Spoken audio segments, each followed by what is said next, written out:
All right, so let's jump in. My colleague Niev is going to tee up our slideshow, but I think we have a critical mass here. We have 60 participants from around the globe. It's been such a wonderful start to this, just to see where everyone is joining us from. So I'm assuming that everyone here is here today to join the Artificial Intelligence to Accelerate Inclusion Challenge. So we're going to go through a little bit about the challenge, some Q&A that we've already been receiving, and then open it up for questions from the group. So our agenda today, next slide, please. Exactly what I just said. Overview, we're going to go through a little bit of the application and review process, just to key in on dates and what to keep in mind, some questions that we've already received, and then we'll open it up to you. And just a reminder that we will not be answering any questions about specific applications. We really want to keep this more general, open to everyone who's here today.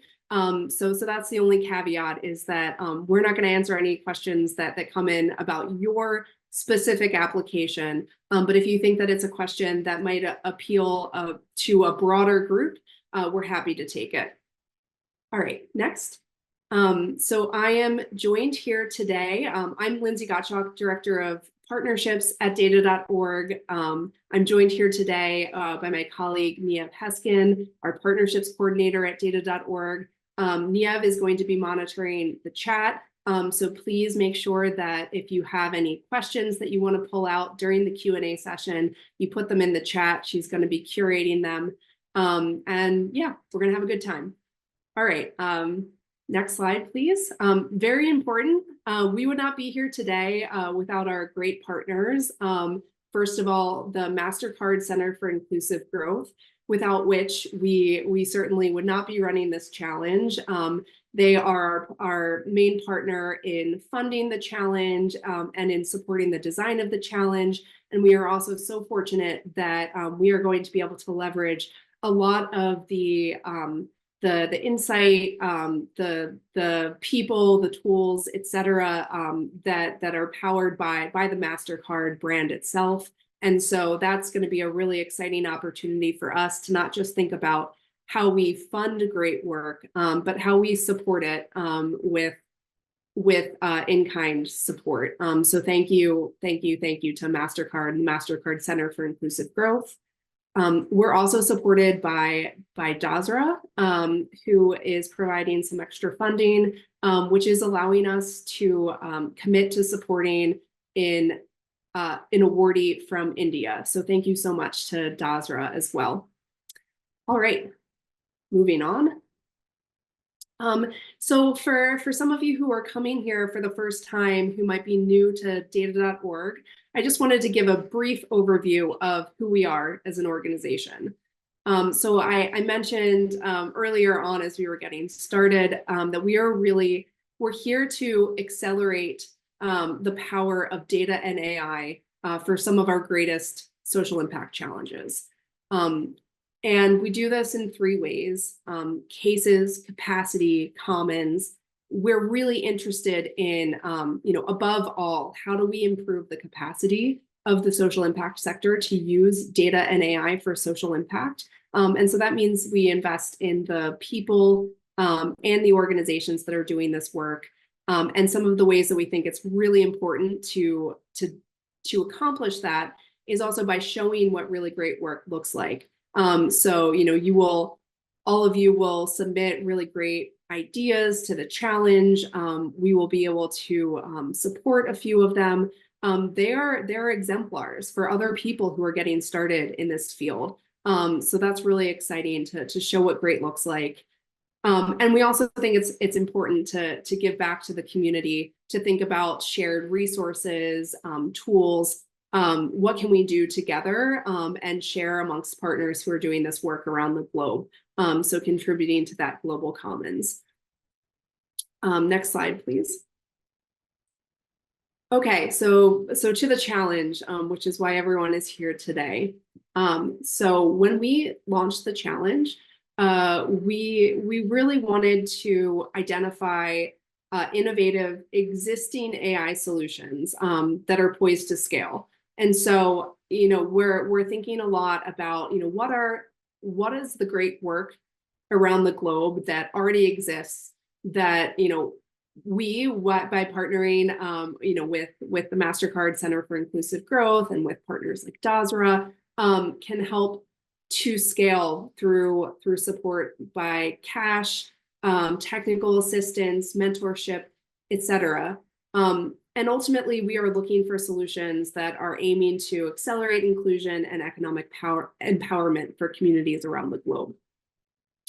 We really care a lot that all of these applications are deeply centered on the principles and practices of responsible AI, and that you're also thinking about, inclusive growth can be a very, very wide inclusive space, right? And in particular, we're thinking about those intersectional spaces, like intersections with climate, with gender, with race and ethnicity, that are locally informed by the communities that these solutions are serving. And so these are all aspects, you'll hear me come back to them, but this is one of the goals, is to identify solutions that are really operating in this way.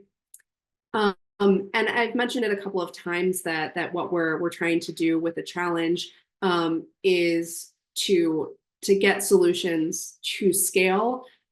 We want to, part of the way that we think that we can support in this space is by that increased access to a cash award, to technical assistance, and to the kind of support and enabling environment that will take these solutions to the next level. Especially wanting to be inclusive of organizations around the world that may have not historically had access to this type of support. Next slide, please. So thinking about what matters here, and you'll see this when you get to the application. So the application is very much structured to hit all of these critical areas. We're asking you to talk about your proposed solution and impact. What's the main problem you're trying to solve? What's your solution? How is it unique? And how does it, importantly, advance inclusive growth? We have a section about localism and IDEA. So again, really focusing in on the impacted community or user group. Thinking very clearly about biases that your proposal is subject to. Responsible AI, again, won't come as any surprise based on how we described our goals. But here's an opportunity for you to really walk through how you are ensuring ethical data practices and are thinking about unintended harms and solutions for mitigation. And finally, we ask you to talk a bit about the team, what you have in place, as well as what you would want to see. And so we leave you some space to offer yourself. Where is it you think that you could benefit from technical assistance? I'd really encourage everyone to think hard about this, to answer honestly, because this is a place where we can, we will obviously make a really good effort to find good technical assistance matches for all of our awardees, but we may also have other opportunities. In past challenges, we've also looked at ways that we can support other top projects with matches to in-kind. And so this is a great space if you're able to be really specific about identifying your need. That's a place where we can do better on the matchmaking end. So please think about that. Okay, next. So you'll also notice in that last section on people and practices that we ask you to take the data maturity assessment. And this is, while it is optional, it's really encouraged. I will also say that this is not going to impact your score. And so we really do want this to be an honest assessment of where your organization is at. This also connects to what I was just talking about with technical assistance. A lot of times this is a process that takes a lot of time for us to find the right partner who has a certain service or type of experience. And the more information we have about where your organization is at today, it really helps us to identify a good match for technical assistance. So that's where this can be really helpful. So I encourage everyone to take the DMA. And so just another plug for some of our values here. We really, I mean, I'm so pleased. I don't think we have any issue with interest around the globe, just looking at where everyone is dialing in from today. I do want to note that we will consider context. We know that not everybody in the world has access to the types of massive data sets and compute power. Not everyone is building their own LLMs. That is not at all a requirement to be part of this challenge. Our values here, we want to ensure that AI serves the public good, positions communities as active drivers of inclusive AI. We want to select from a diverse range of communities that are proposing solutions. And also on that point about not everyone is building their own LLMs, we're really interested in seeing new suggestions or approaches that elevate existing technologies. What are you doing with what you have access to today? That can be incredibly interesting for us. Next, please. Okay, so a quick review of the key dates here. So we are a little over halfway through the application window. So written applications are due by July 18th. Please do not miss this deadline. We cannot accept anything after this date. And so, I just, please, I know we're all aware of the perils here of internet access and things happening at the last minute. So I really do encourage you to leave a little bit of a buffer there because we cannot take anything after this date. We will go through a first round of review, and thanks to a wonderful pool of reviewers that we have from around the world, we'll get through those. If you are selected to move on to the next phase, we expect this to happen, this request to come no later than early September. So a subset of applications will be asked to move to a next round where we will ask for things like a more detailed budget, some financial due diligence, to sign up for an interview slot, so that we can get to know your project a little bit better. We will also be sharing your written application with a pool of expert judges. Those can be found on our challenge website. You can see everyone who has joined our expert judge panel, so that's really exciting. And then we anticipate an announcement of the final award between November and January. If you are selected for an award, you will certainly know before that period of time because we will start working on a grant agreement in partnership with you. Next slide. Okay, so let's get into really quickly just a few questions that have come up that we get often. Next. All right, so what types of proposals are a good fit? So, again, inclusive growth to us, it can be so expansive, right? And so I think the key things here to remember are, how can you tie this back to inclusive growth? How make the argument for me. I've been getting questions about, oh, my proposal is in X domain. Is it eligible? Make the argument for how it contributes to inclusive growth. We want to see it. Another important note here is that we are looking for existing solutions that can start at pilot phase. The only solutions that we really just cannot accommodate in this type of challenge is something that is really in ideation phase. So fresh idea, like don't have a minimum viable product, has never been tested. We unfortunately can't support that in this challenge. We are looking for solutions that are ready to scale, but it could be as early as you being in a pilot stage right now. Next slide, please. Who's eligible to apply? So nonprofits, social enterprises, academic and research institutions. Really the key here is that you have the solution itself has a charitable purpose. We are not able to grant to any entity if the solution itself is for commercial use, if it does not have a clear charitable purpose. And so that's really the distinction here. It's a little bit less about the organization itself.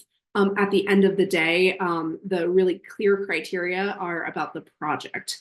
But more details are in the terms and conditions, which can be found on our site. Next, please. How much? So the award amount is 200,000 USD. And so as well as opportunities to match to technical assistance. So what I want to say about this is that it's really important that you bring us a solution or a piece of a solution, where that amount could support a next phase. This can be a smaller chunk of a larger plan that you have, but I think we really want to understand, what is the size of the project that you are proposing, and how does it align with the award that's proposed? Next, please. We've talked a little bit about this, about scale. Here are our definitions of pilot, scaling, and replication. Again, I think it's just really critical that we can't support anything in ideation at this phase, but if you can demonstrate to us where you are along here, that's fine. This is part of the application. All of these definitions are in there, so you can reference them later. We've gotten the question a lot about, okay, AI might just be a smaller part of my program. That's totally fine. I think we just, again, clarity in your application. Please just point to how AI is supporting the application, how it's part of your solution, and that's what we're looking for here.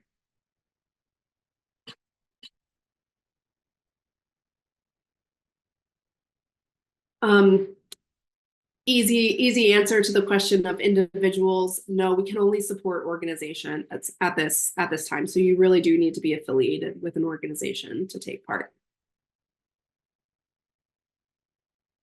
Okay, another question that we get a lot is about two proposals for different initiatives within the same organization. This is a general no. However, we also do understand that there are some organizations that are massive, that are almost like having multiple organizations, within the same umbrella. This might apply to some academic institutions, to some multilaterals with different country offices. I think, this is one of those things that we will handle on a case-by-case basis. I think we're also looking for you for a good faith assessment of that. There's also, we can't have any overlap in project staff. So no shared PIs, no shared anything amongst the projects. They really should be distinct from one another. But if you have questions about this, you can reach out to challenge@data.org.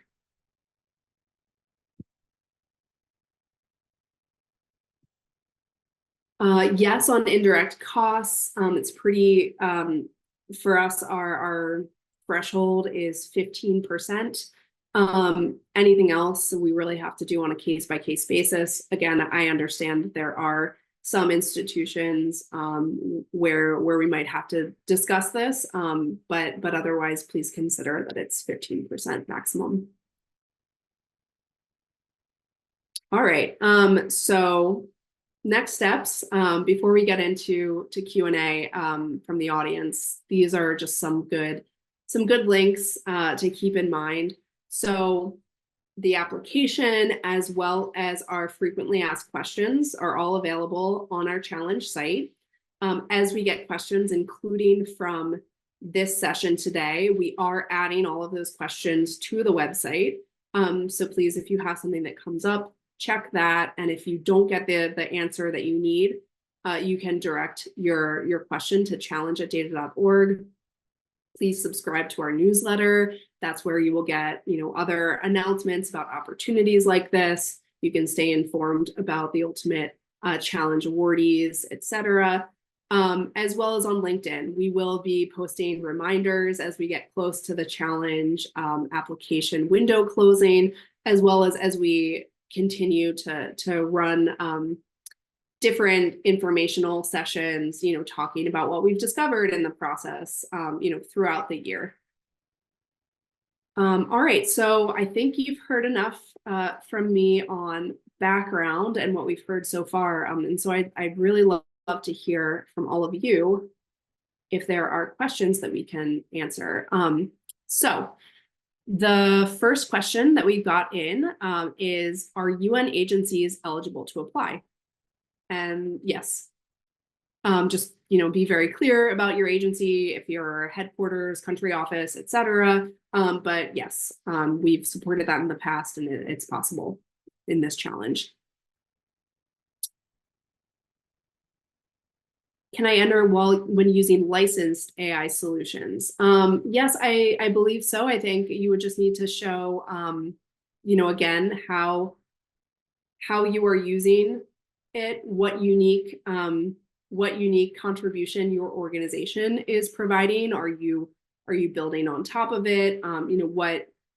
What is it that you how are you using it? How are you training around it, etc. But yes, we do expect that that's probably the case for many organizations.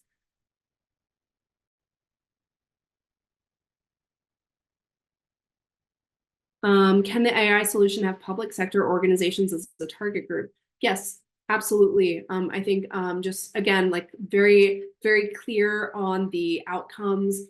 Who are you trying to influence? What is, in summary, what is that theory of change? But absolutely, as long as it serves the public good, as long as it has a social impact, that's good for us. So yes.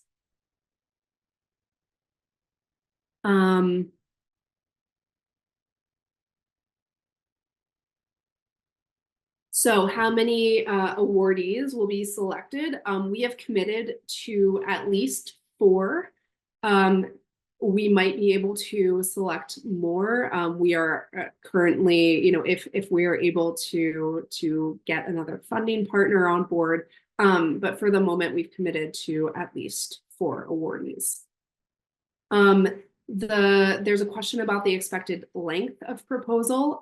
This is all in the application itself.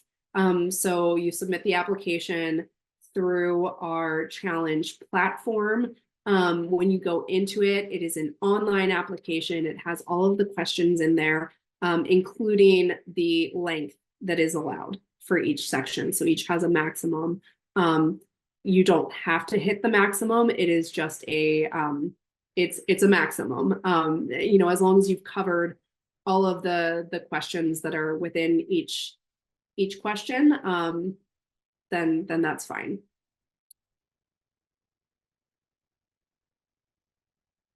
So I have a question about health equity.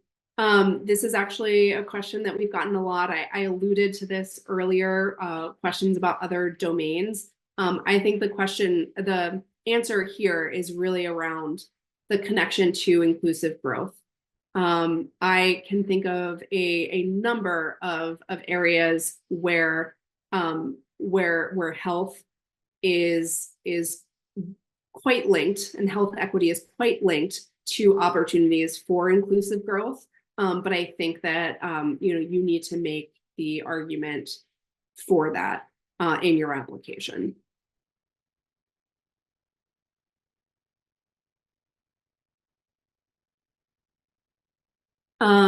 Yes. Oh, so okay. There's a question about a joint application with a partner organization. There is a space to list partners. You will have to select who the primary organization is. So, part of this is because this will be structured as a grant where one entity will receive the funding and then be able to subgrant. And so we need to know who the primary organization is just for overall accountability. But you absolutely can list partners, and that is possible to list out in that last section of the application.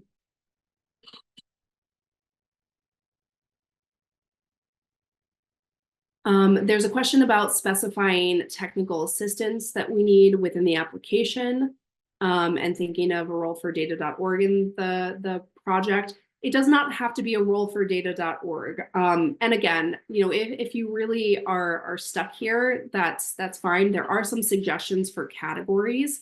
In part, they are categories that have been provided to us from our partners at MasterCard based on potential areas where they might be able to provide technical assistance.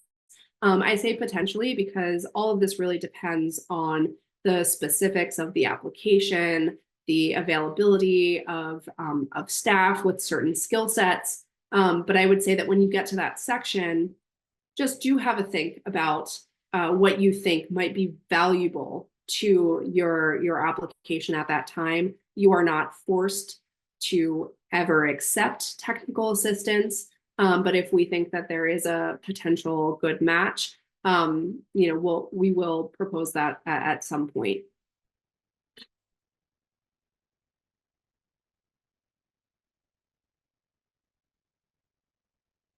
Um,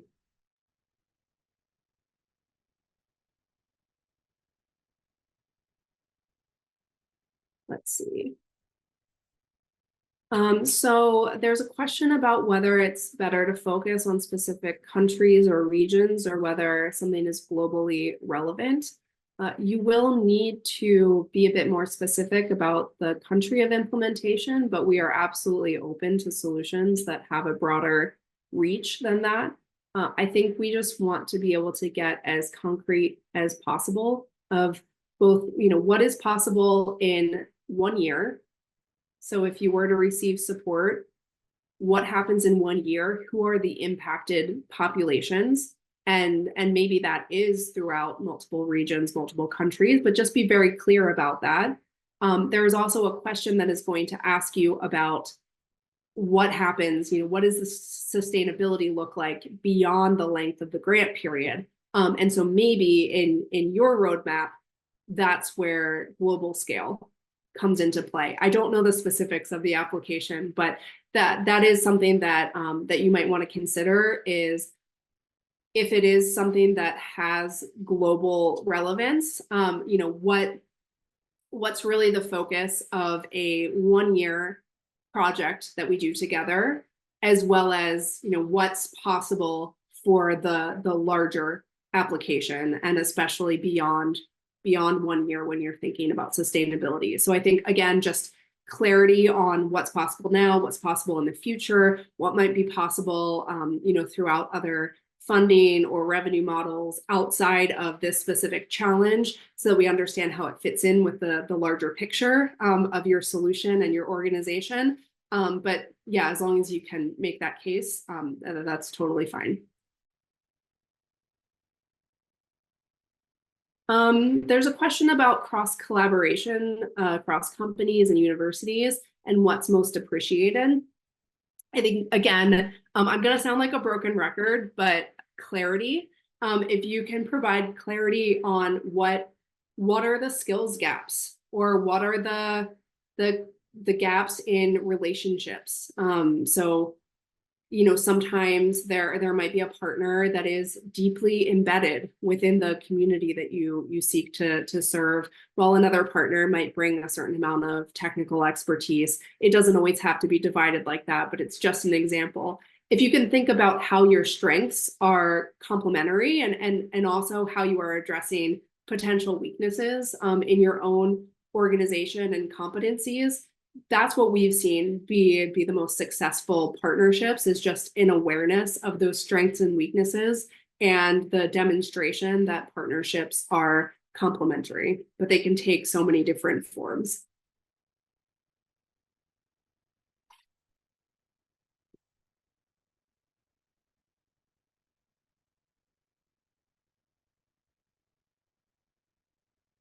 Let's see.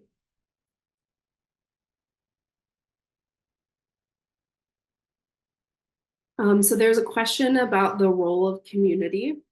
Um, we see proposals where communities are positioned as active drivers of the design and application of inclusive AI, and how much community needs to be present. When you get to that section, the localism section of the application, you will be asked a couple of questions that probe on that and just involvement through different parts of the process. I think the reality is, we definitely, if you go back to some of our work on this, like our Recode report, you'll see that a big thing that we believe in, what we've heard from working with communities on more inclusive data ecosystems around the world, is that ideally we should be striving to move to a place where impacted communities are a more active part of the design process, as well as the implementation process, sharing results, et cetera, all the way through. And also that, sometimes there are limitations throughout different parts of design, which, we're definitely aware of. So I do still encourage you to apply, especially, it sounds like the question answer does believe that they have a solution that has huge benefits to inclusive growth for the local community. I think, just pull out to the extent possible the involvement of community in different parts of the process in that section of the application, and be as specific as possible. But yes, that's not we also recognize that, this is a place where a lot of us are growing. It takes funding sometimes to support some of these processes. We want to understand how you're doing this work, and support work that's done really well, but also are cognizant of some of the limitations there. So yeah, just try to answer that section as fully as possible.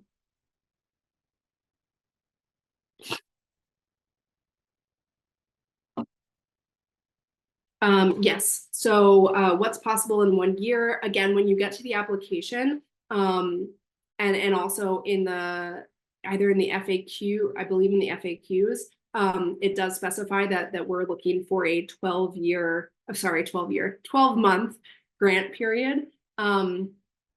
So yes, when we're talking about being really specific about the project activities, milestones, outputs, outcomes, we're talking about a 1 year period. And then you will also be asked to place this in a wider context, what's possible beyond the grant period. And so we are talking about roughly January through December of 2025. This might shift by a month or so, just in consultation with awardees, but those are roughly the dates that we are looking for that 12-month window.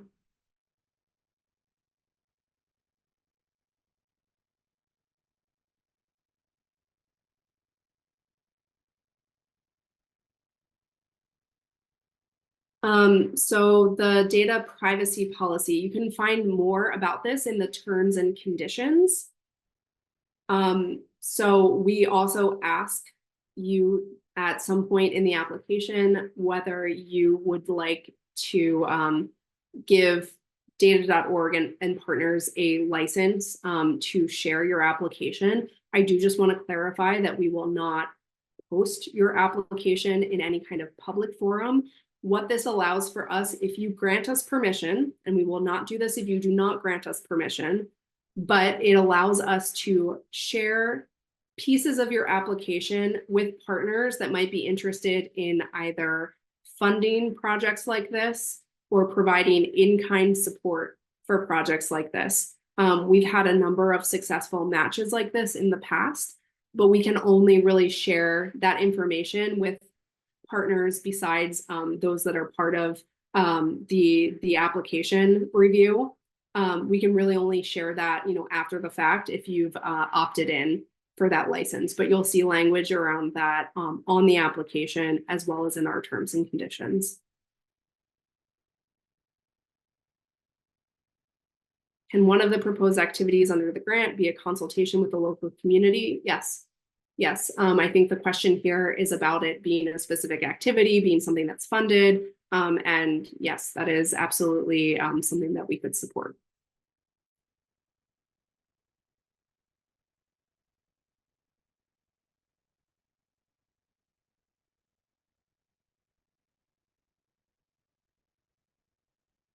Let's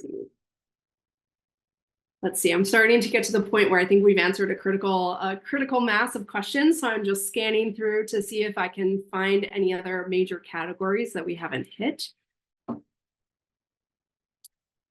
Let's see.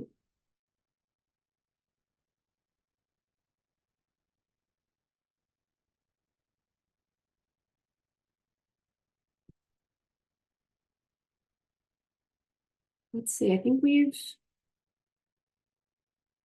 answered most of these. I do see a couple about for-profit. Again, in the past, when we've been able to support for-profits, they've been more like social enterprises. And the key part here is that the work that we support through the grant is not for commercial use.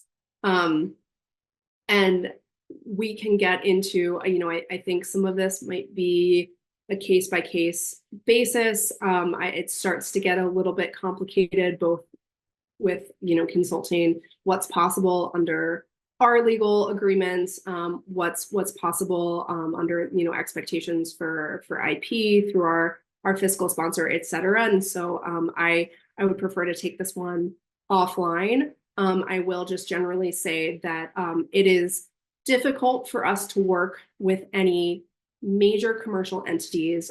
We do tend to support more, smaller social enterprises. But the key differentiator is really going to be the social impact lens of the solution itself.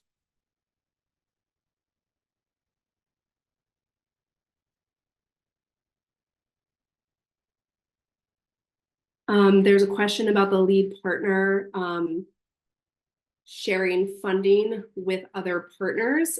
Yes, so this will come in the form of a grant to the main entity. That main entity can subgrant as long as it is, legal within the country that you operate in. So please do consider that. I know that there are some countries where that is a little bit more complicated. We will try to work with you to figure out the right arrangement. But yes, and when we get to that level of detail, that will come in the second phase when we get into a budget, and it's possible in the budget to indicate that, of the total funds, a certain amount are going out as subgrants to partner entities or as contracts to other entities. Can financial inclusion and education be the objective of? Yes, absolutely. Can one organization submit two different proposals? No. That again, we talked a little bit about this before. There are some exceptions for exceptionally large organizations, such as some major university systems or major multilaterals that have different country offices. But in general, no, only one organization, one application, and there cannot be any overlap in personnel that submit multiple applications. All right.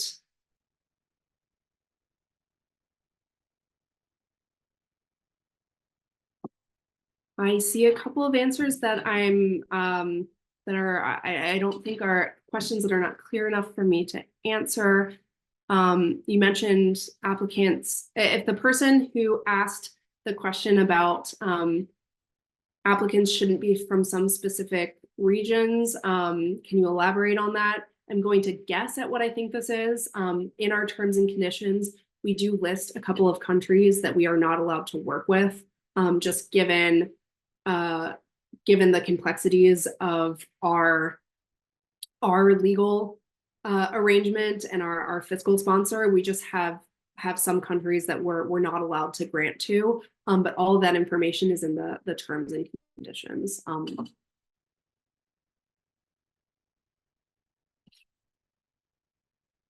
All right. I do think that we have mostly hit all of these in some way or another. And so I can stay on for another minute. If there are any other questions, I'll give people a chance to react and see if there are any other burning questions that they want to ask.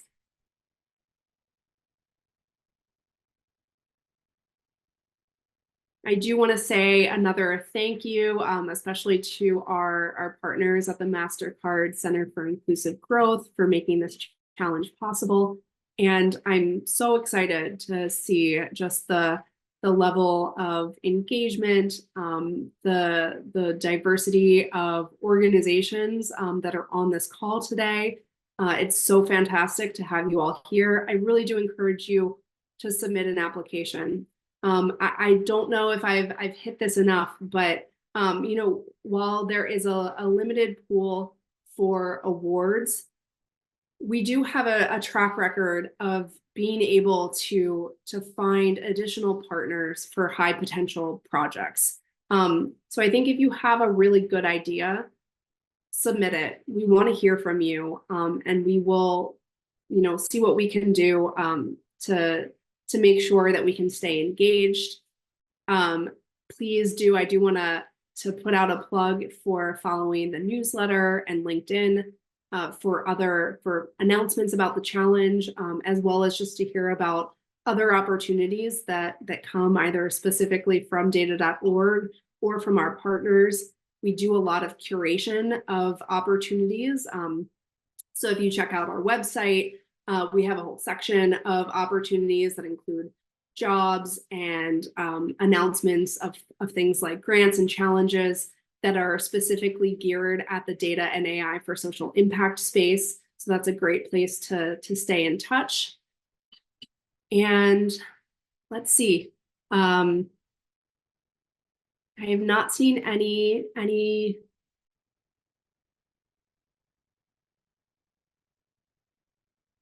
new questions that we haven't touched on in some way or another. So I think we can close the session. But again, if you're not satisfied with either an answer or you think that you have something that's a bit more specific to your situation, you can write into challenge@data.org. We are so looking forward to hearing from you. So please keep in mind July 18th. Get your applications in. We're so excited to hear from you, and goodbye. Have a great day.